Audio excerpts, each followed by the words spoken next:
Yo, what's going on? It's virtual Vikings GamePlan. It's your announcer, Paul Allen, joined by Ron Johnson from Fox 9 and the Vikings Entertainment Network, and former Minnesota Viking linebacker Ben Leber, also an analyst for the Vikings Radio Network. All right, the National Football League regular season quickly approaching. This is going to be a prognosticating, focused virtual Vikings game plan. Say that 5 times fast. And we begin here, Ben.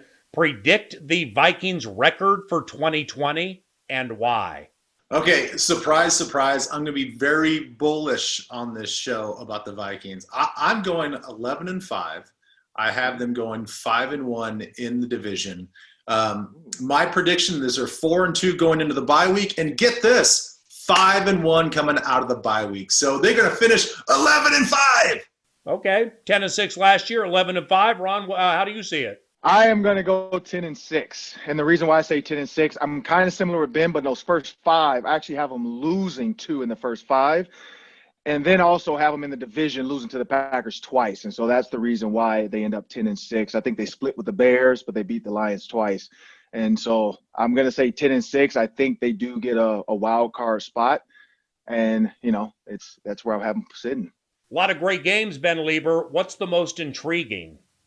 Well, it's funny you guys brought up the Packers because this game to me is November 1st at Green Bay. And it's intriguing because I have the Vikings winning the very first game of the season at home against Green Bay.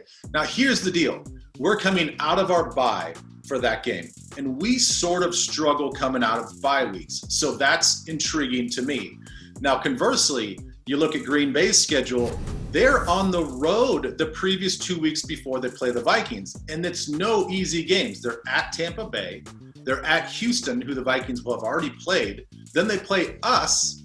And then they go back on the road to San Francisco. So that's a stretch of 4 games for the Packers that I think we could steal a game there. And if we do, I think we all but lock up the division. If you were to look at a game this season where maybe the Vikings absolutely will be predicted to lose, maybe a road game where they're quasi big underdogs, but they can steal it, which game would that be? I'm glad you said that. That was also my intriguing game.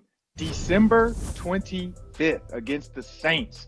Christmas Day. Everybody's going to be up opening gifts. Hopefully Drew Brees wakes up and opens a lump of coal before he heads over to the stadium. And I think it's time for Kyle Rudolph and Kirk Cousins to play the Grinch. Go to New Orleans, steal Christmas from them, and come back and play the Lions and win that game as well to end the season. Who wins the NFC North and why? I hate to say it, but I think the Packers. And the reason being is because, yes, you look at the offense, they didn't do much, but Aaron Rodgers has a fire, I think, lit under him. The fact that they drafted Jordan Love, I think he really wants to come out and show everybody that he still got it. He's still that guy. He's still the bad man that everybody fears when he gets outside the pocket. So I think the Packers kind of have an edge just because they've owned the Bears the last couple of years. The Vikings have struggled against the Packers, and so they kind of have that big brother feel right now where somebody has to knock them off the throne. Ron. I mean, come on, buddy. I'm gonna go Vikings again. Big surprise, and I'm really trying to look at this from an unbiased perspective. I do think with the news of the Vikings wide receivers really stepping up, it seems like outside on the corners, maybe they're not going to be household names, but it seems like the corners for the Vikings right now, at least in training camp, are playing very scrappy, and it sounds like they're playing smart.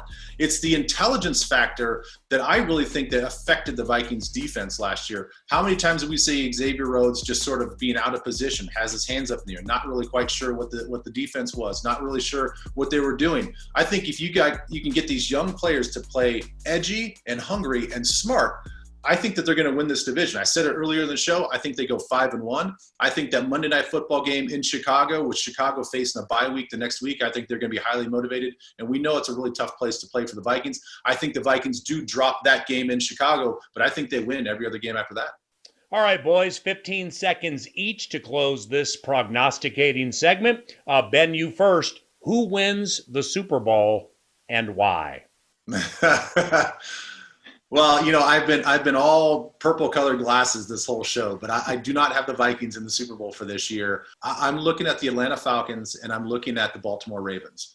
I think the Atlanta Falcons very sneakily have a great offense right now. They've got some stud wide receivers. They have a complimentary run game, and I think with Matt Ryan running that ship, having been there before, they haven't forgotten about that loss to New England. I think that they are going to be a sneaky team in the NFC. If they can get out of their division, which I think they will be battle tested to get to the Super Bowl. And listen, I love adding J.K. Dobbins from Ohio State to the Baltimore Ravens running game. You get the quarterback they can run and throw. You get the Gus Bus. You get Ingram. You get Dobbins. I think that's a very formidable offense to go against for 16 games. I think they win the AFC, and I think they win the Super Bowl.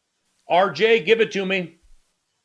I got to go with the Chiefs. I mean, Tom Brady left the AFC for that reason. He does not want to deal with Pat Mahomes anymore. And I look at that offense that they have. It's still high power. Andy Reid signed for multiple more years. They've locked down their quarterback. They've locked down their tight end. So they're planning on making a run. And Pat Mahomes is young. In the NFC, I think it's a toss-up right now. I honestly think that you look at the playoff teams. You got the Vikings. You got the Saints. I think the Bucs are going to make a run for it this year. And then you jump over, of course, you got the Packers and then the 49ers. In that group, it's going to be about who makes it healthy. We always know it's about health. Who can make it healthy all the way through? I think the Vikings are right up there with the chance, but I got the Chiefs winning it.